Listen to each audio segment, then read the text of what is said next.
Talk us through some of those early steps in developing a new export market. You need to pick the territory. You need to work out what you're selling them. Yeah.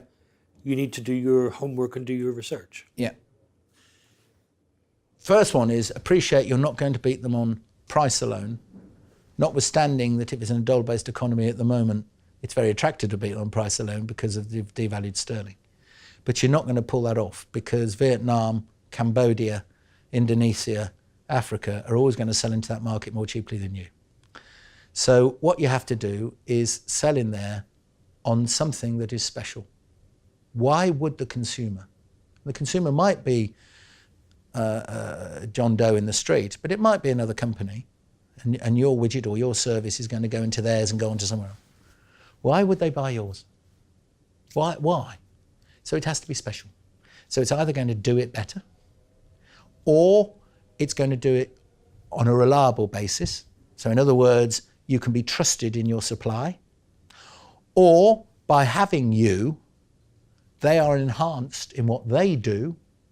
I have in mind making sure that you always have a warehouse full at a port, so that when they call something down, it doesn't come from Britain, it comes from a port in America, say. So you've got to be able to sell on something that is different and for which they can identify. That's called value added. Commodity sells on price. Value added sells on something special. And that's where our future prospects lie. Totally right. Totally right. There's no point in trying to be Don't try the and sell on cheapest. price. And by the way, the price benefit comes from the devalued sterling anyway, but that's not how you sell. You sell it on the basis of value added. That's the first thing. And if you're not doing that, don't even waste your time. Secondly, then think about where does it need to be? And I'd pick 4 or 5 economies and think, now, would what I do be good there? And do I understand it and feel it? So, possibly an English-speaking economy. Certainly an economy where they've got quality anti-corruption legislation and they've got a regulated business environment, rule of law. Your contract means what it says.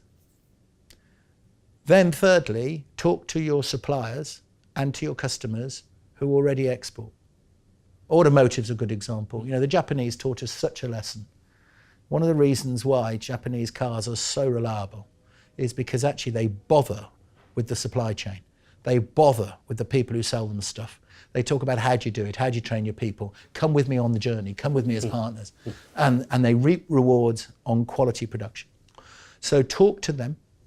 Talk to your advisors, talk to your bank, talk to your accountant, talk to your lawyer, talk to your local Chamber of Commerce or your CBI, because they'll have people who know about these markets. Absorb and learn, and then you can do all of that from home. Then one day, get on the plane.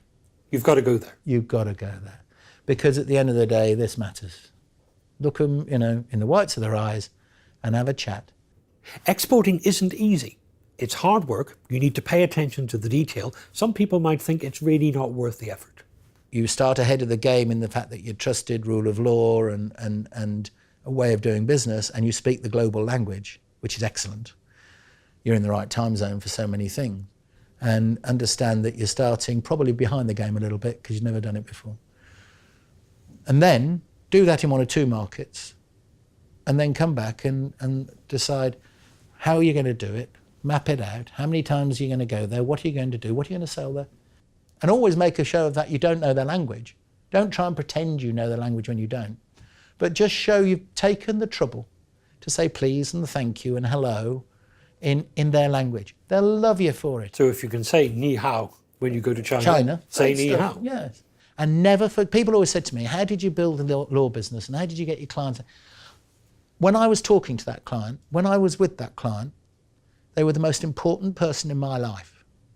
Nothing mattered as much as looking in the eye and saying, I'm here for you. I will look after you. By the way, you're going to pay me for it. But you matter to me.